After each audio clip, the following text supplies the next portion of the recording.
नमस्कार साथियों, स्वागत और अभिनंदन आप सभी का Vijay Singh study group channel में।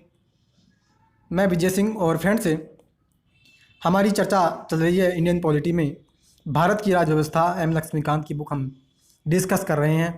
ठीक है, बहुत ही इम्पोर्टेंट ये बुक है और इंडिया में जितने भी एग्ज़ाम होते हैं जिसमें इंडियन पॉलिटी के क्वेश्चन बने तो इस बुक में से ऐसा कोई सा भी क्वेश्चन नहीं है जो इस बुक में न मिले। यानी पूरी भारत की राज व्यवस्था इसमें समाहित की हुई है। तो इसी बुक की हम चर्चा कर रहे हैं और हमने इस बात की चर्चा भी की थी। कंप्लीट हम इस बुक को करने वाले हैं। तो साथियों, पिछला जो लेसन हमने डिस्कस किया था, लेसन नंबर 15 था, जो कि इंटर स्टेट रिलेशन यानी अंतर राज्य संबंध की हम उसमें चर्चा कर चुके थे। क्षेत्रीय परिषदों की चर्चा, अंतर्राज्य परिषद की भी हमने चर्चा की। साथ ही हमने मित्रों पूर्वोत्तर परिषद की भी चर्चा हम कर चुके थे। ठीक है, तो इस प्रकार से हमने पिछला लेसन कंप्लीट कर लिया था। जितने भी व्यूअर्स ने पिछली लेसन्स की वीडियो नहीं देखी है, ज़रूर से मेरे चैनल पर जाकर के ज़रूर से उन वीडियो को देखिएगा। ठीक है, एम लक्ष्मीकांत की बुक हम डिस्कस कर रहे हैं और आज हमने 15 लेसन इसके कंप्लीट कर लिए हैं पूरे इस बुक में जो है मित्रों 80 लेसन्स हैं।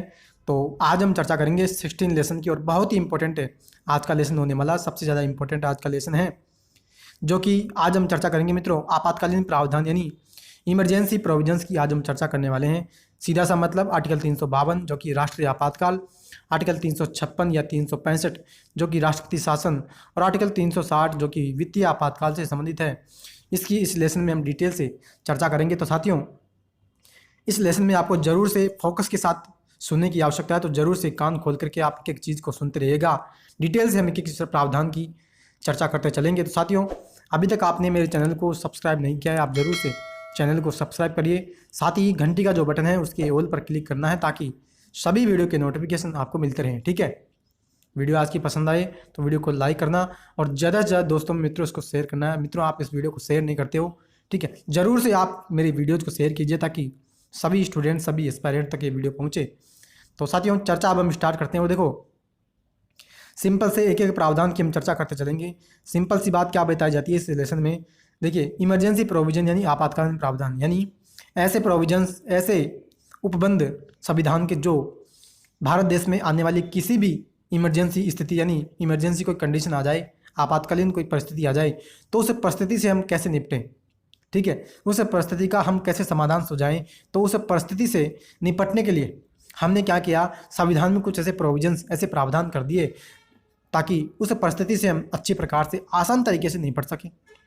ठीक है, और उस परिस्थिति से निपटने के लिए हमने पावर्स जो दी वो हमने राष्ट्रपति को दी। ठीक है, तो क्या बात बताई जाती है इसमें, देखो ध्यान से सुनेगा। इसमें बात बताई जाती है क्या कि संविधान के भाग 18 में, संविधान के कितने भाग हैं, 22। शुरुआती जो चैप्टर इस बुक के थे यानी एम लक्ष्मीकांत की जो बुक हम डिस्कस कर रहे हैं, इस बुक के शुरुआती चैप्टर मित्रों किससे संबंधित थे, भारतीय संविधान से, इंडियन कॉन्स्टिट्यूशन से संबंधित थे। जिसमें संविधान का निर्माण कैसे हुआ, संविधान की विशेषताएं, ठीक है, प्रस्तावना संविधान की, संविधान के संशोधन और संविधान में संशोधन करने की प्रक्रिया, साथ ही मित्रों संविधान की जो मूल संरचना है, ये सभी शुरुआती लेसन इस बुक के थे। सारे लेसन मैंने डिस्कस कर दिए हैं। जितने भी व्यूअर्स ने, जितने भी लोगों ने ये वीडियो नहीं देखी है, जरूर से उस पुरानी वीडियो को देखिएगा। बहुत ही इंपॉर्टेंट मित्रों इस बुक के लेक्चर हैं और अक्सर एग्जाम में वहाँ क्वेश्चन बनने की पूरी संभावनाएं रहती है। तो संविधान के जो 22 भाग है ना मित्रों, वो भी मैंने आपको करवा दिए हैं और संविधान की जो अनुसूचियाँ हैं 12 वो भी डिस्कस हो चुकी थी। संविधान की विशेषताओं के नाम से एक चैप्टर है, उसमें सारे लेसन मैंने डिस्कस कर दिए थे। ठीक है, तो ये यहाँ पे बात बता रहा है कि संविधान के भाग 18 जो है उसमें हमने आर्टिकल 352 से लेकर के 360 में इमरजेंसी प्रोविजन यानी आपातकालीन प्रावधानों का हमने उल्लेख किया है। क्लियर, ये प्रावधान केंद्र को किसी भी असामान्य स्थिति से प्रभावी रूप से निपटने में सक्षम बनाते हैं। यानी ये जो प्रोविजंस हमने किए संविधान में, ये हमने इसलिए किए ताकि कोई भी आपातकालीन, कोई भी इमरजेंसी कंडीशन हमारे देश में आ जाए तो उस परिस्थिति से हम कैसे निपटें। तो आसान तरीके से उस परिस्थिति से निपटने के लिए हमने इन प्रावधानों को संविधान में जोड़ा है। संविधान में आर्टिकल 352 से 360 में हमने इन प्रावधानों का उल्लेख किया है। क्लियर, आई होप कि मित्रों यहाँ तक की बात आपको अच्छी प्रकार से समझ आई। मित्रों, किसी भी प्रकार की कोई भी लेसन्स में आपको दिक्कत आती है तो ज़रूर से कमेंट बॉक्स में आप कमेंट करिएगा। ठीक है। नेक्स्ट क्या कहता है, देखो संविधान में इन प्रावधानों को जोड़ने का उद्देश्य क्या था? देश की एकता, अखंडता, संप्रभुता और लोकतांत्रिक राजनीतिक व्यवस्था तथा संविधान की सुरक्षा करना है। आपातकालीन स्थिति में केंद्र सर्वशक्तिमान हो जाता है और सभी राज्य केंद्र के पूर्ण नियंत्रण में आ जाते हैं। यानी सिंपल सी बात, वो जो मैंने बता रहा था कि आखिर हमने संविधान में इन प्रोविजंस को, आपातकालीन इमरजेंसी प्रोविजंस को हमने क्यों जोड़ा, तो यहाँ पे ये बता रहा है कि देश की एकता, यानी पूरा देश एक बना रहे, अखंड बना रहे, पूरा भारत देश अखंड है, संप्रभुता भारत की बनी रहे, यानी भारत किसी भी प्रकार का कोई निर्णय ले तो, और किसी भी प्रकार का कोई मामला हो तो उस मामले को निपटाने के लिए, उस मामले के निस्तारण के लिए भारत सब स्वतंत्र है। संप्रभुता का मतलब यही होता है, यानी भारत न तो किसी देश पर निर्भर है और न ही किसी अन्य देश का डोमिनियन है, यानी भारत किसी भी प्रकार के मामले को निपटाने के लिए स्वतंत्र है। सिंपल सा मतलब ये होता है संप्रभुता का। ठीक है, तो संप्रभुता का मतलब भी मैंने यहाँ पे समझाया। कहता है कि लोकतांत्रिक राजनीतिक व्यवस्था और संविधान की सुरक्षा, यानी हमारा जो कॉन्स्टिट्यूशन है उसकी सुरक्षा बनी रहे और भारत में एक लोकतांत्रिक राजनीतिक व्यवस्था जो है, डेमोक्रेसी जो है वो बनी रहे। इस कारण से हमने इन प्रावधानों को, इमरजेंसी प्रोविजंस को हमारे संविधान में जोड़ा है। क्लियर। आगे कहता है कि आपातकालीन स्थिति जब भी बनती है, इमरजेंसी स्थिति हमारे देश में आती है, तो केंद्र की सरकार सर्वशक्तिमान, यानी केंद्र की सरकार के पास सभी शक्तियाँ केंद्र की सरकार में निहित हो जाती है। यानी केंद्र सर्वशक्तिमान, यानी सुप्रीम पावर जो बन जाता है वो बन जाता है कौन? Central government. और सभी राज्य केंद्र के नियंत्रण में आ जाते हैं। अब कैसे नियंत्रण में आएंगे, डिटेल से हम एक एक अनुच्छेद में, एक एक आर्टिकल में हम डिटेल से चर्चा भी करेंगे कि जब राष्ट्रीय आपातकाल लगता है तो उस समय संविधान जो होता है मित्रों, एकात्मक संविधान बदल जाता है। यानी हमारा देश संघीय संविधान है, लेकिन उस परिस्थिति में एकात्मक संविधान में हमारा संविधान जो है बदल जाता है, तो उसकी डिटेल से हम चर्चा भी करेंगे। तो यहाँ तक की बात मित्रों आशा करता हूँ कि समझ में आई। नेक्स्ट क्या बताता है? नेक्स्ट कहता है कि भारत का संविधान समय और परिस्थिति के अनुसार एकात्मक व संघीय दोनों प्रकार का हो सकता है। यही तो मैं बता रहा हूँ कि कुछ परिस्थितियाँ ऐसी बनती है कि उस परिस्थितियों में भारत का संविधान जो है, वैसे तो भारत का संविधान संघीय संविधान है, ठीक है, लेकिन उस परिस्थिति में, आपातकालीन परिस्थिति में भारत का संविधान क्या हो जाता है? एकात्मक संविधान हो जाता है। क्लियर। कहता है कि यह इस प्रकार निर्मित किया गया है कि सामान्यतः यह संघीय व्यवस्था के अनुरूप काम करता है, परंतु आपातकाल में यह एकात्मक व्यवस्था के रूप में कार्य करता है। आपातकालीन प्रावधान संविधान में औपचारिक संशोधन किए बिना ही संघीय ढांचे को एकात्मक रूप में परिवर्तित कर देते हैं। वही बात निकल करके आती है कि सामान्य परिस्थिति में भारत का संविधान संघीय संविधान है, लेकिन आपातकाल में यह एकात्मक संविधान में बदल जाता है। और एकात्मक सरकार की विशेषताएं क्या होती है, संघीय सरकार की विशेषताएं क्या होती है, पिछले लेसन्स में मैंने इस बात की चर्चा कर ली थी। संघीय व्यवस्था के नाम से अलग से टॉपिक डिस्कस हुआ था, अलग से इसका लेसन है इस बुक का, उसमें डिटेल से मैंने उस बात की चर्चा कर ली थी कि संघीय व्यवस्था का मतलब क्या होता है, संघीय सरकार की विशेषताएं, संघीय सरकार के दोष, संघीय सरकार के गुण, सभी मैं डिस्कस कर चुका हूँ। तो डिटेल से वहाँ पे मैंने चर्चा कर दी थी। जितने भी व्यूअर्स ने वो वीडियो नहीं देखी है, जरूर से पिछली लेसन्स की वीडियो को जरूर देखिएगा, ठीक है। तो वही बात यहाँ पे निकल के आती है कि सामान्य परिस्थिति में भारत का संविधान संघीय है, लेकिन आपातकाल परिस्थिति में भारत का संविधान एकात्मक हो जाता है। सभी शक्तियाँ केंद्र में निहित हो जाती है और केंद्र सर्वशक्तिमान यानी सुप्रीम पावर केंद्र हो जाता है। और ये कहता है कि इमरजेंसी जब कंडीशन हमारे देश में बनती है तो हमारा देश का संविधान में बिना कोई हम संशोधन किए बिना ही संविधान जो होता है वो एकात्मक ढांचे में परिवर्तित हो जाता है। यानी बिना कोई संविधान संशोधन किए बिना हमारा देश का संविधान संघीय से एकात्मक में परिवर्तित हो जाता है। क्लियर। तो साथियों आशा करता हूँ कि यहाँ तक की बात आपको समझ में आई। नेक्स्ट क्या कहता है कि संविधान में 3 प्रकार के आपातकाल के बारे में बताया गया है, ठीक है। आई होप कि ये बात तो आपको अच्छी प्रकार से आती होगी। कौन कौन से? राष्ट्रीय आपातकाल आर्टिकल 352, राष्ट्रपति शासन आर्टिकल 356 और वित्तीय आपातकाल आर्टिकल 360, ठीक है। राष्ट्रपति शासन को मित्रों आर्टिकल 365 के माध्यम से भी लगाया जाता है, इसकी हम डिटेल से चर्चा भी करेंगे, ठीक है। तो साथियों ये तो सामान्य चर्चा हमने की कि आखिर हमने क्यों इमरजेंसी प्रोविजंस को हमारे संविधान में ऐड किया, ठीक है।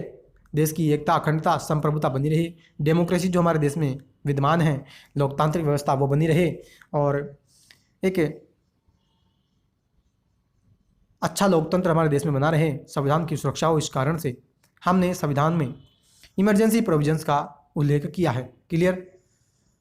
अब साथियों डिटेल से हम एक इमरजेंसी प्रोविजंस की चर्चा कर रहे हैं। पहले चर्चा करेंगे राष्ट्रीय आपातकाल की, बहुत इंपॉर्टेंट है।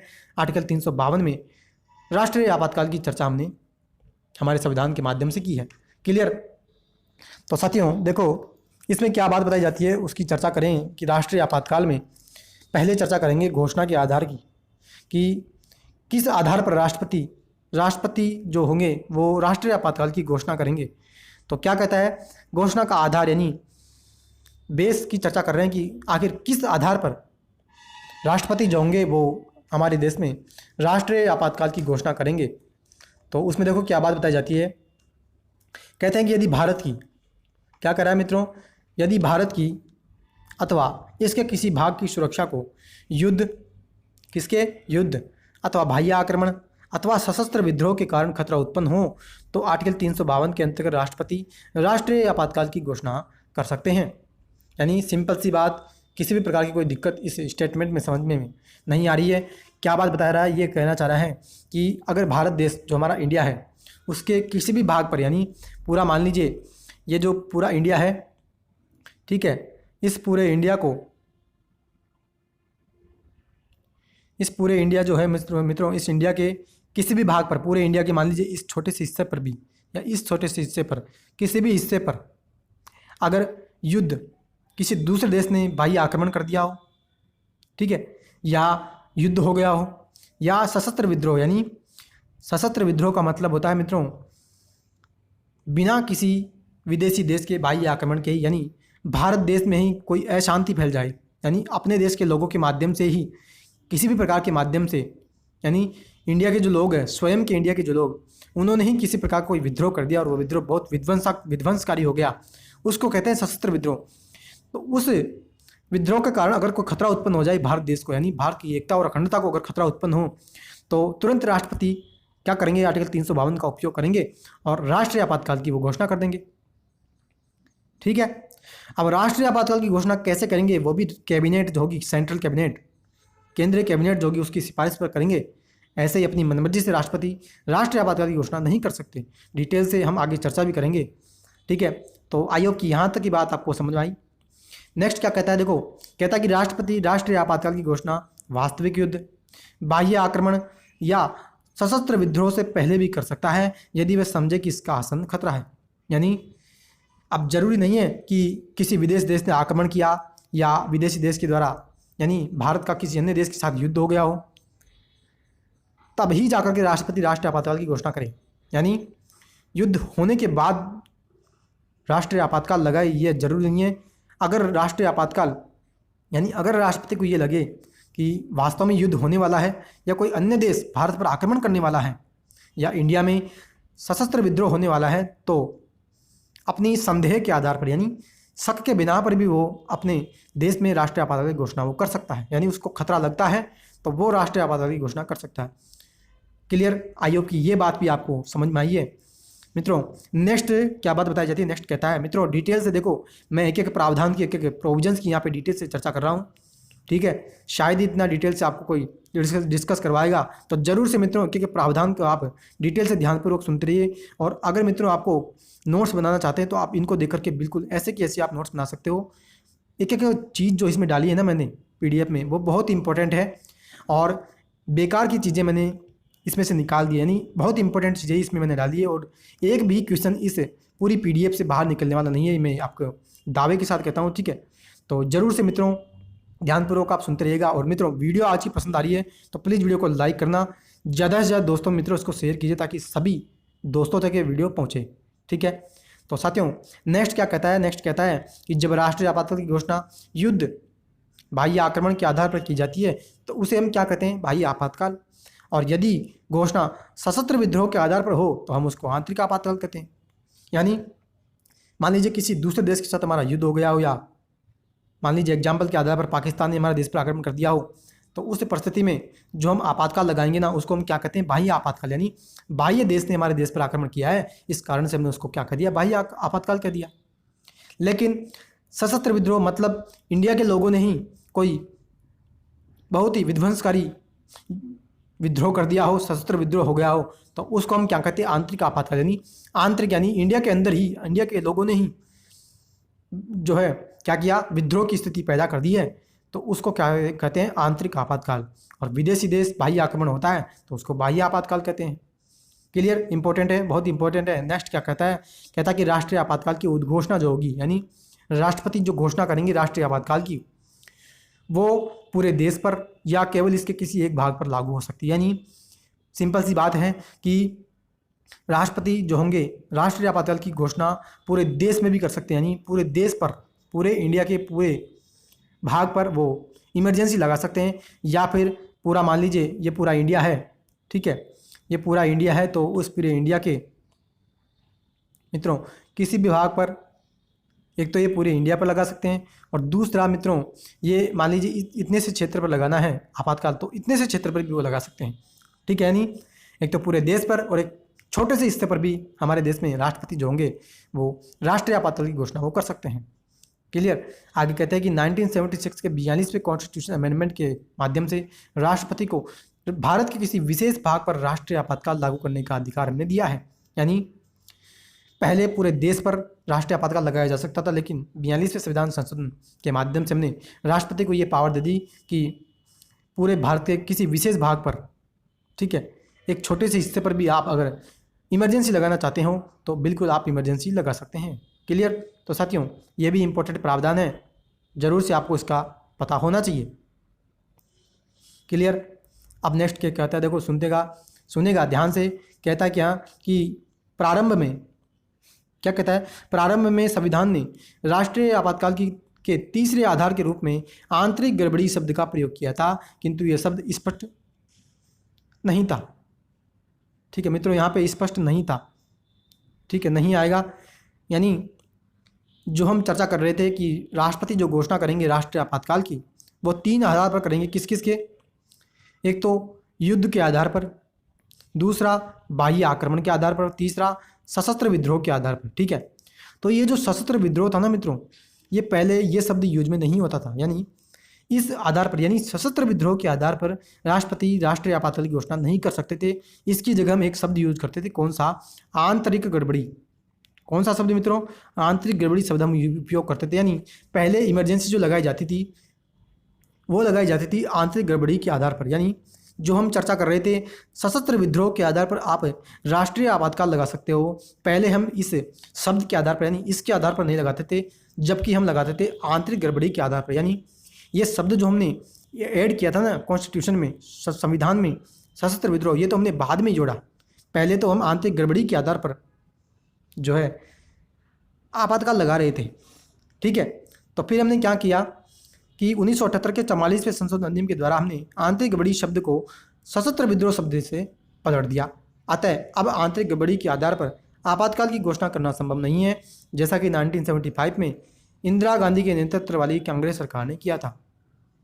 क्लियर। क्या बात बताई जाती है मित्रों, ये यहाँ पे कहना चाह रहा है कि सन 1975 में आपको पता होगा कि इंदिरा गांधी का शासनकाल था। 1966 से लेकर 1977 तक इंदिरा गांधी का शासनकाल चल रहा था। तो उस समय इंदिरा गांधी के जो चुनाव हुए थे तो उनकी सदस्यता जो थी मित्रों उसको रद्द कर दिया था। उस कारण से उसका गलत फ़ायदा उठाया और इंदिरा गांधी ने क्या किया कि इमरजेंसी लगा दी थी इंडिया में। ठीक है, कांग्रेस की सरकार थी इंदिरा गांधी के समय, तो उन्होंने इमरजेंसी लगा दी 1975 में। और किसके आधार पर लगाई थी? आंतरिक गड़बड़ी के आधार पर। ध्यान रखना, सशस्त्र विद्रोह में बार बार बता रहा हूँ, सशस्त्र विद्रोह तो हमने 44वें कॉन्स्टिट्यूशन अमेंडमेंट के माध्यम से जोड़ा था। पहले तो हमने इमरजेंसी लगाई थी इंदिरा गांधी के द्वारा 1975 में, वो हमने लगाई थी आंतरिक गड़बड़ी शब्द के आधार पर, जबकि वर्तमान में आंतरिक गड़बड़ी शब्द के आधार पर आप इमरजेंसी नहीं लगा सकते। आपको अगर इमरजेंसी लगानी है, अगर इंडिया में अंदर ही कोई विद्रोह उत्पन्न होता है तो सशस्त्र विद्रोह के आधार पर आप इमरजेंसी लगाओगे। क्लियर। आई होप कि मित्रों ये बात आपको समझ में आई। यानी सिंपल सा मतलब ये है कि 1975 में इंदिरा गांधी ने आपातकाल लगाया, किसके आधार पर? आंतरिक गड़बड़ी के आधार पर। लेकिन वर्तमान में आप आपातकाल लगाते हो तो सशस्त्र विद्रोह के आधार पर आप अपने देश में, अपने देश के लोगों के द्वारा ही कोई विद्रोह उत्पन्न कर दिया जाता है। ठीक है, तो उस परिस्थिति में सशस्त्र विद्रोह के आधार पर आप जो क्या करोगे? आपातकाल लगाओगे। यानी राष्ट्रपति उस परिस्थिति में सशस्त्र विद्रोह के आधार पर आपातकाल की घोषणा करेंगे। क्लियर। तो साथियों आई होप कि ये बात आपको अच्छी प्रकार समझ में आया। डिटेल से मैंने भरपूर प्रयत्न किया आपको सिंपल से सिंपल तरीके में से समझाने में। क्लियर।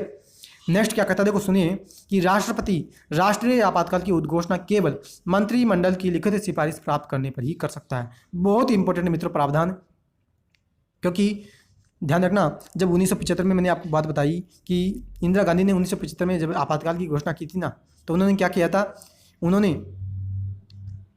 राष्ट्रपति को यानी इमरजेंसी की घोषणा तो पहले ही कर दी, जबकि राष्ट्रपति को जब बताया ना कि हाँ इमरजेंसी लगा दी गई है, बाद में बताया है। जबकि वर्तमान में ऐसा क्या हमने प्रावधान कर दिया कि आप क्या करोगे, कैबिनेट जो होगी सेंट्रल कैबिनेट, वो लिखित में सिफारिश देगी और लिखित में सिफारिश देने के बाद राष्ट्रपति उसकी सिफारिश को मान करके आपातकाल की घोषणा करेंगे। यानी केवल और केवल प्रधानमंत्री के कहने पर ही आप राष्ट्रीय आपातकाल की घोषणा नहीं कर सकते।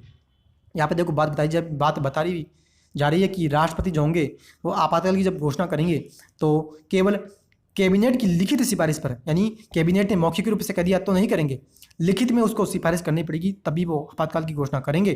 इसका तात्पर्य यह है कि आपातकाल की घोषणा केवल मंत्रिमंडल की सहमति से ही हो सकती है, न कि मात्र प्रधानमंत्री की सलाह से।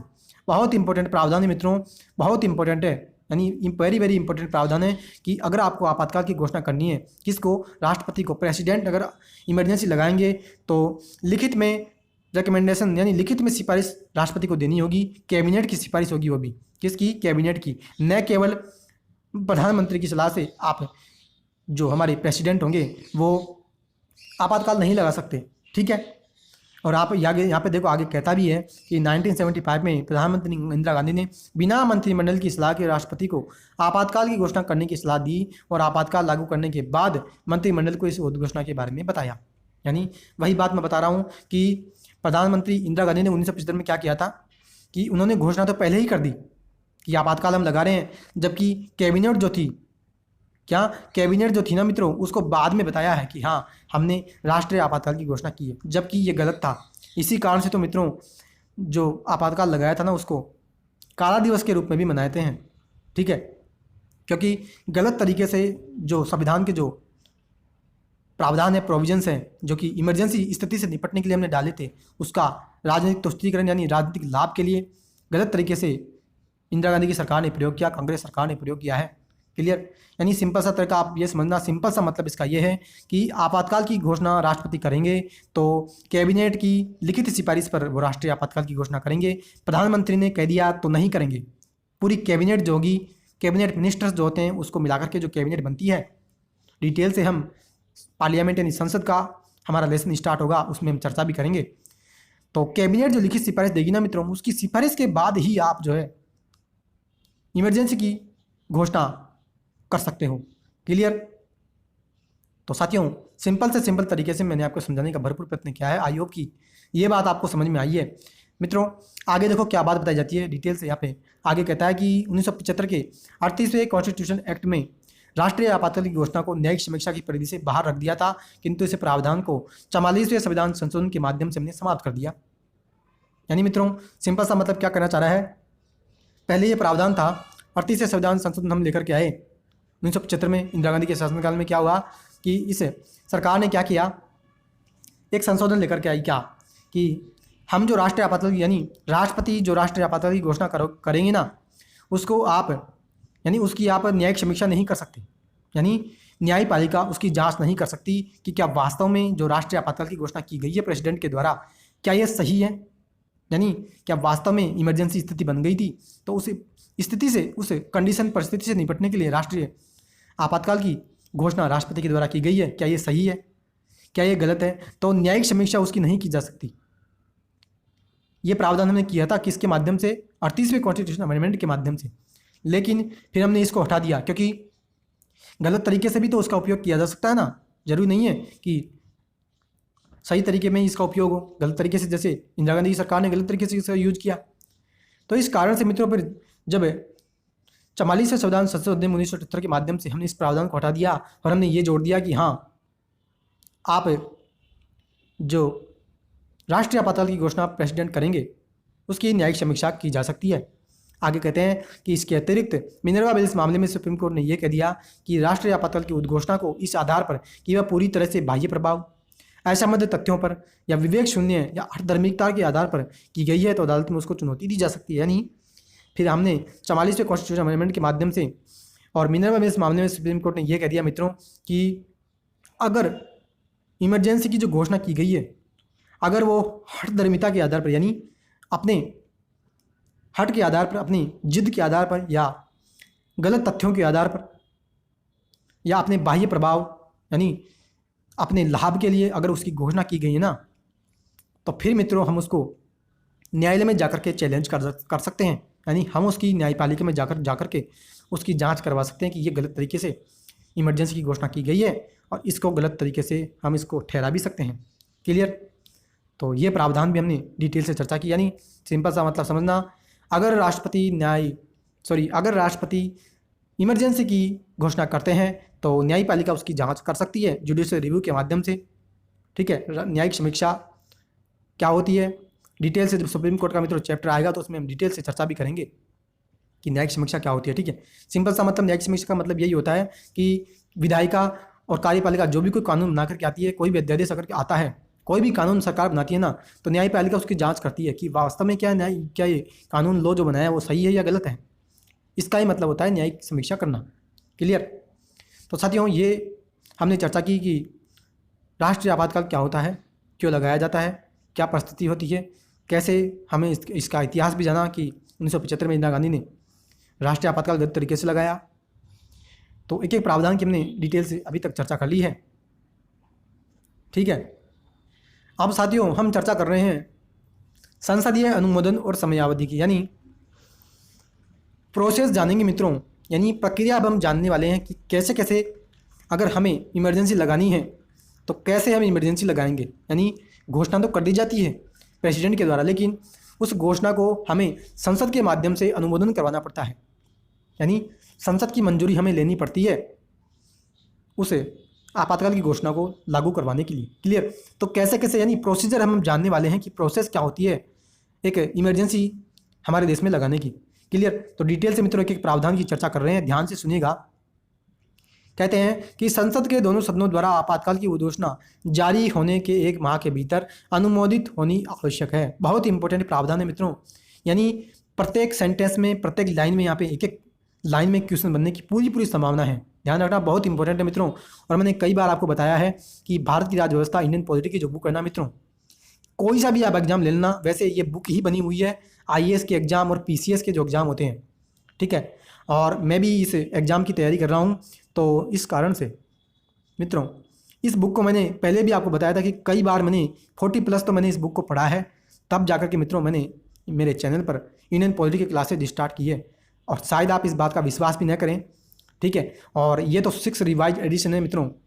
मैंने 5th एडिशन, 6th एडिशन और 6th रिवाइज एडिशन तीनों बुक मेरे पास रखी है, और तीनों बुक को मैंने कई बार चर्चा उसकी, यानी कई बार मैंने उनको पढ़ा है, तब जाकर के मैंने यहाँ पे लेसन्स की चर्चा मैं आपके साथ कर रहा हूँ। और एक एक लाइन में यहाँ पे क्वेश्चन बनने की पूरी संभावनाएं होती है मित्रों। और पूरे एक एक लाइन में जो भी, यानी पूरी एक एक लाइन मेरे को वैसे की वैसे याद है। यानी कभी भी आप मेरे को एक एक लाइन अगर पूछोगे ना, तो वैसे की वैसे मेरे को याद इंडियन पॉलिटी की होती है। यानी मेरा जो स्ट्रॉन्ग जोन है वो स्टडी में अगर देखा जाए तो इंडियन पॉलिटी मेरी सबसे स्ट्रॉन्ग है, सबसे फेवरेट, और बहुत ही कम चांसेस, यानी 100% में से 1% क्वेश्चन गलत होने की मेरी इंडियन पॉलिटी में संभावनाएं होती है। और पूरे क्वेश्चन, यानी अधिकतर क्वेश्चन 99% क्वेश्चन मेरे पॉलिटी में सही ही होते हैं। ठीक है, तो ये मैं मेरी यहाँ पे प्रशंसा नहीं कर रहा हूँ, मैं बता रहा हूँ कि आपको भी इसी प्रकार से ध्यानपूर्वक की बात को सुनोगे तो कभी भी आप कोई भी क्वेश्चन देखोगे ना, तो देखते ही आप बता दो कि इसका क्वेश्चन का आंसर क्या होगा।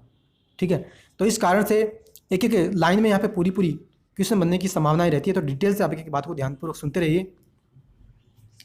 तो सीधी सी बात ये कह रहा है कि हमने देखो घोषणा कर दी, प्रेसिडेंट ने घोषणा कर दी आपातकाल की। ठीक है, अब हम क्या करेंगे, आपातकाल की घोषणा जो की है ना, संसद के दोनों सदन, लोकसभा और राज्यसभा, इन दोनों सदनों से हम उसको अनुमोदित करवाएंगे। यानी हम उसको सहमति देंगे कि हाँ, और कब देंगे, 1 माह के भीतर। ध्यान रखना, पहले ये 2 माह अवधि थी। कितनी थी? 2 माह की अवधि थी। 2 माह के भीतर आपको उसका अनुमोदन देना था। लेकिन आप भी समझते हैं इमरजेंसी की स्थिति है, और इमरजेंसी की स्थिति से निपटने के लिए तो हमें तुरंत निर्णय लेने की आवश्यकता है। इस कारण से हमने इस अवधि को 1 माह कर दिया, 2 माह से घटा करके हमने 1 माह कर दिया कि जल्दी से जल्दी इसका अनुमोदन हो जाए और तुरंत हमें इमरजेंसी की स्थिति से निपट सकें। क्लियर? तो ये बात मैंने बताई। नेक्स्ट कहता है कि प्रारंभ में संसद के द्वारा अनुमोदन के लिए दी गई समय सीमा 2 माह थी, लेकिन 44 से संविधान संशोधन के माध्यम से हमने इसको घटा दिया। ठीक है, वही बात मैं बता रहा हूँ कि पहले 2 माह की अवधि थी, लेकिन हमने इसको 1 माह कर दिया ताकि इमरजेंसी स्थिति से जल्दी निपटा जा सके। क्लियर। अब ये कह रहा है मित्रों क्या कि कोई ऐसी परिस्थिति आ जाए, यानी कह रहा है कि यदि आपातकाल की उद्घोषणा ऐसे समय हो जब लोकसभा का विघटन हो गया हो, या लोकसभा का विघटन 1 माह के समय में बिना उद्घोषणा के अनुमोदन के हो गया हो, तब उद्घोषणा लोकसभा के पुनर्गठन के बाद पहली बैठक से 30 दिनों तक जारी रहेगी, जबकि इस बीच राज्यसभा ने इसका अनुमोदन कर दिया हो। क्या बात बता रहा है? सिंपल सी बात समझाने के मैं आपको यहाँ पे प्रयत्न कर रहा हूँ, ध्यान से सुनिएगा। सिंपल सा ये कहना चाह रहा है, देखिए आपातकाल की घोषणा हुई और ऐसे समय घोषणा हुई कि उस समय लोकसभा ही विघटित थी, यानी हम जो बात बता रहे हैं कि संसद के दोनों सदनों से हमें उसका अनुमोदन करवाना है। ठीक है, राज्यसभा आपको पता है कभी भी विघटित नहीं होती है।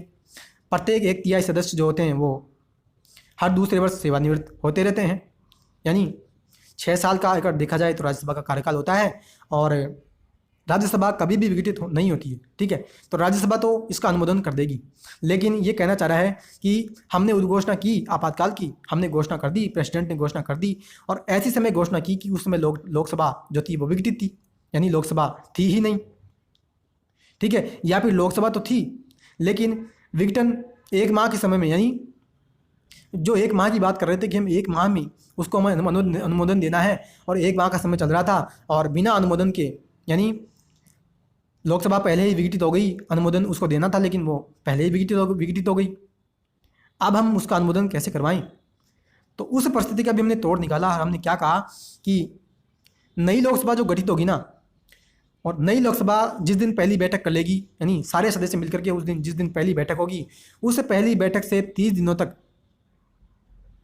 क्या उस पहली बैठक से 30 दिनों के अंदर अंदर हमें, यानी उस लोकसभा की पहली बैठक से 30 दिनों के अंदर अंदर उस आपातकाल की घोषणा को अनुमोदन देना होगा।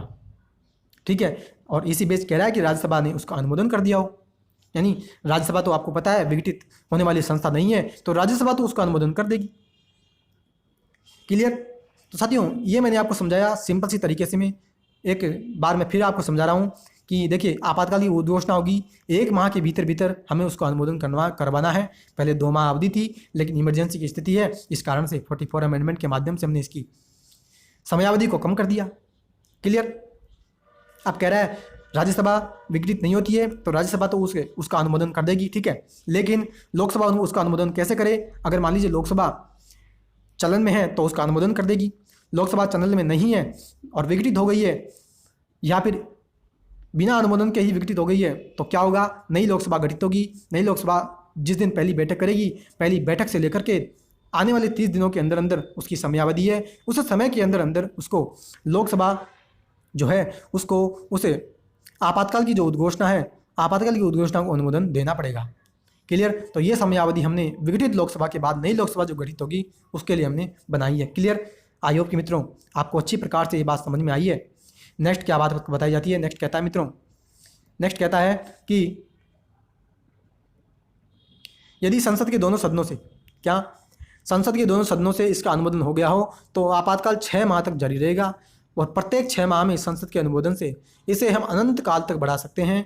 आवधिक संसदीय अनुमोदन का यह प्रावधान भी 44वें संशोधन अधिनियम 1978 के माध्यम से जोड़ा गया है। आपातकाल की उद्घोषणा और इसके जारी रहने का प्रत्येक प्रस्ताव संसद के दोनों सदनों के द्वारा विशेष बहुमत से पारित होना चाहिए। क्या बात कह रहा है? देखिए दोनों सदनों ने इसका अनुमोदन कर दिया, दोनों ने सहमति दे दी कि हाँ आपातकाल का हम अनुमोदन करते हैं। क्लियर। आपातकाल का अनुमोदन हो गया। आपातकाल कितने समय के लिए जारी रहेगा? केवल और केवल 6 माह तक। ठीक है, क्योंकि इमरजेंसी स्थिति होती है ना मित्रों, बहुत क्रिटिकल सिचुएशन वो होती है, और उस समय क्या होता है कि सारी शक्तियाँ केंद्र में चली जाती है। मैंने शुरुआत में ही आपको बता दिया था, केंद्र जो होता है वो सर्वशक्तिमान हो जाता है। इस कारण से राज्य की शक्तियाँ भी केंद्र के पास चली जाती है।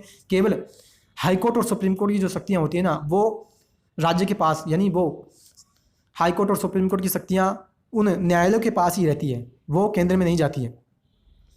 तो उस क्रिटिकल सिचुएशन से निपटने के लिए मित्रों हम इसको ज़्यादा समय तक जारी नहीं रख सकते, इसलिए हम 6 माह तक हम इसको जारी रखते हैं। 6 माह तक हम इसको जारी रखते हैं, फिर मान लीजिए कोई परिस्थिति सामान्य नहीं बनी तो फिर से हम 6 माह तक इसको बढ़ा सकते हैं, और कितने भी समय तक हम इसको बढ़ा सकते हैं। ठीक है, 6 माह तक बढ़ाएंगे, फिर 6 माह बाद हम उसको संसदीय अनुमोदन दिलाएंगे।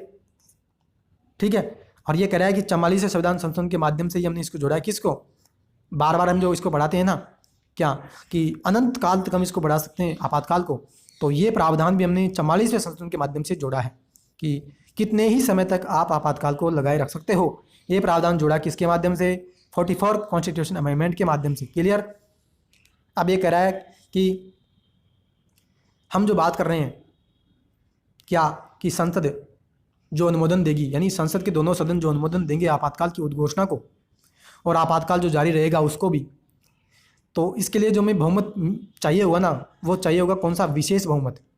साधारण बहुमत हमें, यानी साधारण बहुमत से हम इसको पारित नहीं करवा सकते। विशेष बहुमत, यानी विशेष बहुमत का सीधा सा मतलब होता है 2/3 बहुमत। क्लियर? साधारण बहुमत का मतलब होता है 50% प्लस 1, यानी 10 सदस्यों में से 6 सदस्यों ने किसी भी निर्णय के पक्ष में मतदान दे दिया, तो इसको हम क्या कहते हैं? साधारण बहुमत। ठीक है, क्योंकि 5 देते तो इसका मतलब टाई हो जाता, 6 दे दिया इसका मतलब 50% प्लस 1, 50% में 5 हो गए सदस्य, और प्लस 1 यानी 5 + 1 6 सदस्य हो गए, और इसका मतलब क्या हो गया? साधारण बहुमत हो गया। क्लियर? तो ये कहना चाह रहा है कि ये जो हम आपातकाल की जो घोषणा हम कर रहे हैं और आपातकाल जो हम जारी रख रहे हैं 6 माह तक, और 6 माह के बाद भी हम धीरे धीरे बढ़ा रहे हैं अनंत काल तक, तो इसको हम जारी रखेंगे ना, विशेष बहुमत की हमें आवश्यकता होगी। विशेष बहुमत क्या होगा? सदन के कुल सदस्यों का बहुमत। सदन लोकसभा कितने सदस्य हैं पूरे मित्रों? लोकसभा में अगर हम देखें तो 545 सदस्य हैं, 2 सदस्य एंग्लो इंडियन समुदाय के हैं, तो 543 इसमें सदस्य होते हैं। तो 543 सदस्यों का 2/3 यानी कुल सदस्यों का एक तो बहुमत हमें चाहिए होगा, सदन के कुल सदस्यों का 543 का 2/3 बहुमत, और उस सदन में उपस्थित और मतदान करने वालों का भी 2/3 बहुमत चाहिए होता है। यानी पूरे सदस्य, अभी इसमें सदन के कुल सदस्य में मित्रों 543 सदस्य हैं। जरूरी नहीं है कि उस दिन सदस्य में 543 सदस्य उपस्थित ही हो, लेकिन हमें 543 का 2/3 बहुमत हमें चाहिए होता है। क्लियर? और एक तो हमें ये यानी एक तो हमें ये बहुमत चाहिए होता है, और दूसरा हमें उस सदन में उपस्थित जितने भी, यानी 543 का हमें 2/3 बहुमत चाहिए होगा, और दूसरा उस सदन में मान लीजिए उस दिन 400 ही सदस्य उपस्थित हैं, तो 400 सदस्य और मतदान करने वालों का 2/3, यानी इन 400 सदस्यों का 2/3 और मतदान करने वालों का 2/3 बहुमत अगर हमें मिल जाएगा, तो हम इस आपातकाल के उद्घोषणा को और आपातकाल के जो जारी रहने का जो प्रस्ताव है हम इसको पारित कर देंगे। क्लियर साथियों? आशा करता हूं कि आपको ये बात समझ में आई है डिटेल से। मित्रों, अगर किसी भी प्रकार की कोई दिक्कत आपको किसी भी वर्ड्स में, किसी भी लाइन में, किसी भी सेंटेंस में दिक्कत आती है तो रिवर्स में लेकर के आप उसको पुनः सुन लीजिएगा। वैसे तो मैं डिटेल से आपको एक प्रावधान की यहाँ पे चर्चा कर रहा हूँ। आगे कहता है कि इस विशेष बहुमत का प्रावधान 44 संशोधन के माध्यम से किया है। इससे पहले ऐसा प्रस्ताव साधारण बहुमत द्वारा पारित हो सकता था। यानी वही बात कि जो हम चर्चा कर रहे हैं कि विशेष बहुमत के माध्यम से हम इसको पारित करवाएंगे, लेकिन पहले क्या प्रावधान था? हमें पहले साधारण बहुमत की ज़रूरत पड़ती थी, यानी 50% प्लस 1 की ही हमें ज़रूरत पड़ती थी। अगर हमें ये मिल जाता था तो हम इस प्रस्ताव को, यानी आपातकाल की उद्घोषणा और इसके जारी रहने के प्रस्ताव को हम पारित कर देते थे। लेकिन हमने क्या किया? 44वां संविधान संशोधन हम लेकर के आए, उसके माध्यम से हमने विशेष बहुमत का प्रावधान कर दिया।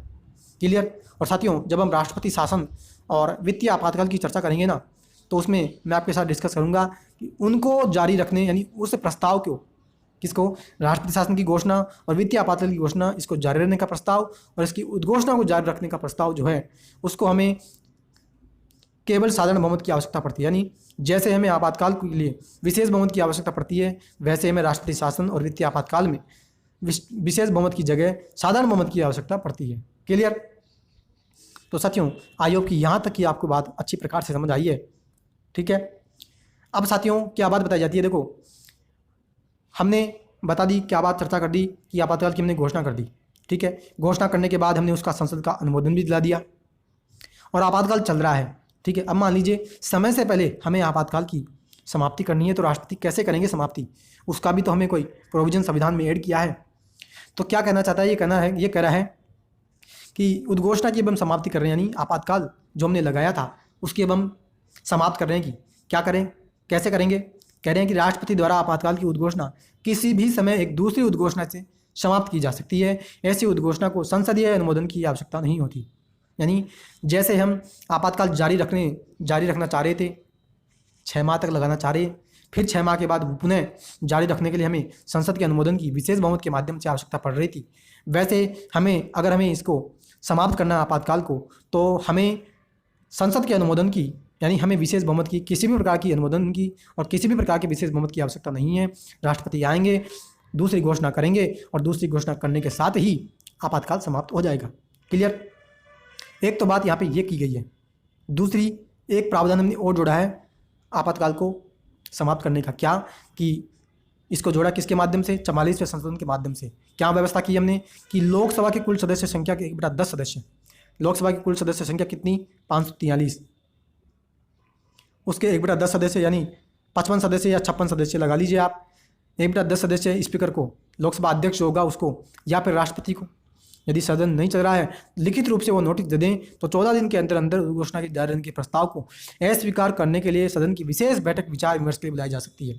यानी दूसरा एक तो प्रावधान हमने ये कर दिया कि राष्ट्रपति आएंगे, दूसरी घोषणा करेंगे, आपातकाल समाप्त हो जाएगा। ठीक है, पहला तरीका हमने ये निकाला। दूसरा तरीका हम क्या बात कर रहे हैं? हमने मित्रों प्रावधान ये कर दिया कि लोकसभा की कुल सदस्य संख्या, लोकसभा के 543 जो सदस्य है उसमें से 1/10 सदस्य यानी 55 सदस्य अगर लोकसभा अध्यक्ष को लिखित रूप से नोटिस दे दें, यदि लोकसभा चलन में है जब तो ठीक है, और चलन में नहीं है यानी लोकसभा उस समय काम नहीं कर रही है, सदन सत्र में नहीं है, तो फिर राष्ट्रपति को वो देंगे। लिखित रूप से उनको नोटिस देना पड़ेगा। अगर वो नोटिस दे देते हैं तो 14 दिन के अंदर अंदर राष्ट्रपति क्या करेंगे, या फिर लोकसभा अध्यक्ष या राष्ट्रपति क्या करेंगे, जो हमने उद्घोषणा जो लगा रखी यानी जो आपातकाल लग रहा है हमारे देश में, उसको अस्वीकार में करना है, उसको हमें हटाना है, तो उसके लिए हम विशेष बैठक बुलाएंगे। ठीक है, विशेष बैठक बुलाएंगे और विशेष बैठक में हम उसको प्रस्ताव को पारित करके हम उसको हटा सकते हैं जो हमारे देश में आपातकाल लगा हुआ है। ठीक है, तो साथियों ये आज हमने चर्चा की कि राष्ट्रीय आपातकाल क्यों लगाया जाता है। इमरजेंसी की कंडीशन में निपटने के लिए, राष्ट्र की एकता और अखंडता को बनाए रखने के लिए, देश के संविधान की सुरक्षा के लिए राष्ट्रपति राष्ट्रीय आपातकाल की उद्घोषणा करते हैं आर्टिकल 352 का उपयोग करके। लिखित कैबिनेट की सिफारिश होगी तभी वो आपातकाल की घोषणा करेंगे। आपातकाल की जो घोषणा होती है उसकी न्यायिक समीक्षा की जाती है, यानी न्यायपालिका उसका जांच कर सकता है। ठीक है, आपातकाल की लगाने की जो प्रोसेस है वो हमने जानी। विशेष बहुमत की हमें आवश्यकता पड़ती है। आपातकाल 6 माह तक लगाया जा सकता है, ध्यान रखना, केवल और केवल 6 माह तक वो लगाया जा सकता है, और 6 माह करके, यानी 6 माह फिर 6 माह फिर 6 माह ऐसे कर करके अनंत काल तक, यानी कितने भी समय तक हम उसको आपातकाल को लगाए रख सकते हैं। ये भी हमने जाना। आपातकाल कैसे हटाया जाता है वो भी हमने जाना। ठीक है, तो साथियों ये आज हमने चर्चा की। नेक्स्ट वीडियो में, नेक्स्ट पार्ट में, राष्ट्रीय आपातकाल के पार्ट 2 में राष्ट्रीय आपातकाल के प्रभाव क्या क्या होते हैं। ठीक है, केंद्र राज्य संबंध पर क्या प्रभाव पड़ेगा, लोकसभा और राज्य विधानसभा का अगर कार्यकाल जो टेन्योर है उस पर क्या प्रभाव पड़ेगा, और मूल अधिकार जो हमारे हैं फंडामेंटल राइट्स उस पर क्या इफेक्ट पड़ेगा, उसकी डिटेल से चर्चा करेंगे। साथ ही अब तक कितने आपातकाल हमारे देश में लगाए जा चुके हैं उसकी भी चर्चा करेंगे, और इस प्रकार से जो हमारा राष्ट्रीय आपातकाल का जो टॉपिक है वो हमारा कंप्लीट हो जाएगा। क्लियर? तो साथियों आज का लेक्चर आपको कैसा लगा जरूर से मित्रों आपको कमेंट करना है। ठीक है, कमेंट बॉक्स में आप बताइएगा कि आज का लेक्चर कैसा लगा। वीडियो आज की पसंद आई है तो वीडियो को लाइक करना मित्रों जरूर से, और मित्रों ज़्यादा से ज़्यादा दोस्तों में मित्रों इसको वीडियो को शेयर कीजिए ताकि सभी लोगों तक वीडियो पहुँचे। मित्रों आप वीडियो को शेयर नहीं कर रहे हो, ठीक है, बहुत ही कम व्यूज आ रहे हैं। देखिए व्यूज अगर कम आएंगे तो शायद ही मैं इसे पूरी एम लक्ष्मीकांत की जो सीरीज़ है हमारी पॉलिटी की उसको पूरी कंप्लीट करूँ। कंटिन्यू मैं फिर इसको नहीं कर पाऊँगा, क्योंकि 2-3 जनों के लिए इसको मैं क्यों फिर इतनी मेहनत करूं। ठीक है, तो ज़रूर से आप ज़्यादा से ज़्यादा वीडियो को शेयर करिए ताकि ज़्यादा से ज़्यादा लोगों तक ये वीडियो पहुंचेगी। तो एक पढ़ने का और पढ़ाने का मज़ा भी उसी परिस्थिति में आता है। ठीक है, तो साथियों आज का लेक्चर यहीं स्टॉप रखते हैं, आने वाले लेक्चर में कंटिन्यू करते हैं राष्ट्रीय आपातकाल के प्रभावों के साथ। तो तब तक के लिए friends have a nice day. जय हिंद, जय भारत, वंदे मातरम।